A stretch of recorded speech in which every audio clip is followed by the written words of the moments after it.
Hi guys, let's make home made soap. ఈ home made సోప్కి మనకి కావాల్సిన ఇంగ్రీడియంట్స్ వచ్చేసి సోప్ బేస్. ఇది బయట డిపార్ట్మెంట్ స్టోర్స్లలో దొరుకుతుంది. అండ్ నెక్స్ట్ వచ్చేసి బేసన్ ఫ్లోర్, శనగపిండి, అదేవిధంగా టర్మరిక్ పౌడర్. అది ప్రతి ఇంట్లో ఉండేది. ఆప్షనల్ వచ్చేసి నేను రోజ్ పెటల్స్ అయితే యాడ్ చేశాను, dry rose petals. Next process వచ్చేసి మనం డబల్ బాయిల్డ్ ప్రాసెస్లోని సోప్ బేస్ని అయితే పూర్తిగా మెల్ట్ చేయాలి.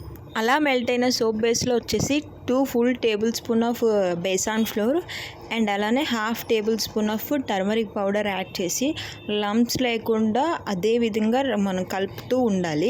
ఫైనల్గా మనకి ఆప్షనల్గా నేనైతే రోజ్ పెటల్స్ వేసాను, డ్రై రోజ్ పెటల్స్. అది మీకు ఓకే అయితే వేసుకోవచ్చు, లేదంటే లేదు.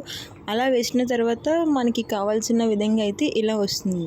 ఇది వచ్చేసి మనకి కావాల్సినట్టు షేప్స్లో, లైక్ ఇప్పుడు మనకి ఏమైనా ఇంట్లో ఉన్న బౌల్స్ని పెట్టి దానికి మనం పూర్తిగా గ్రీజ్ అప్లై చేయాలి. Like oil are ghee what ever apply చేసి వాటికి ఇలా షేప్స్లో పెట్టుకోవాలి. ఆఫ్టర్ సమ్ టైమ్ అది వచ్చేసి మనకి సోప్గా చేంజ్ అవుతుంది. నా ఈ చిన్న మినీ వ్లాగ్ మీకు నచ్చినట్టయితే లైక్ చేయండి, షేర్ చేయండి, అలానే సబ్స్క్రైబ్ కూడా చేయండి.